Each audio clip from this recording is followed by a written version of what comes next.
ఒక simple trick తో 856ని 3 చేత మనం డివిజన్ చేద్దాం, భాగాహారం చేద్దాం.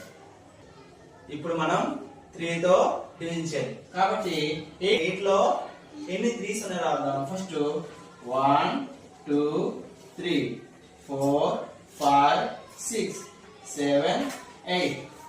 సెకండ్ 1 2 3 1 2 3. మనకి 8 లో ఎన్ని 3s ఉన్నాయంటే 1 2 3s ఉన్నాయి కాబట్టి ఇక్కడ 2 రాస్తాం. ఎంత మిగిలింది చెప్పండి. ఇక్కడ 2 అనేది ఇక్కడ మిగిలింది. ఆ 2 ని ఇక్కడ క్యారీ ఫార్వర్డ్ చేద్దాం. 10s ప్లస్ ఎంత వచ్చింది? 10s ప్లస్ లో 25 వచ్చింది. ఈ 25 ని మళ్ళీ 3 తో డివిజన్ చేయాలి. చూద్దామా? 1 2 3 4 5 6 7 8 9 10 11 12 13 14 15 16 17 18 19 20 21 22 23 24 25. టోటల్ 25 లో ఎన్ని 3s ఉన్నాయో చూద్దాం. 1 2 3 4 5 6 7 8.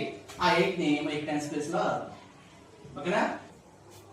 ఈ 1 ని 1s ప్లస్ లోకి క్యారీ ఫార్వర్డ్ చేసిన తర్వాత 3 చే డివిజన్ చేయాలి కాబట్టి మళ్ళీ కూడా 1 2 3 4 5 6 7 8 9 10 11 12 13 14 15 16. 16 లో ఎన్ని 3s ఉన్నాయో చూద్దాం. 1 2 3 4 5. సాన్స్ రాస్తాము 5. ఫైనల్ చివరి ఏమింది మనకి 1 అనేది రిమైండర్. 1 అనేది మిగులుతుంది కాబట్టి ఇదేమవుతుంది? రిమైండర్ అవుతుంది. రిమైండర్ 1 అవుతుంది. మనకి క్వశ్చన్ ఏమవుతుందంటే 285.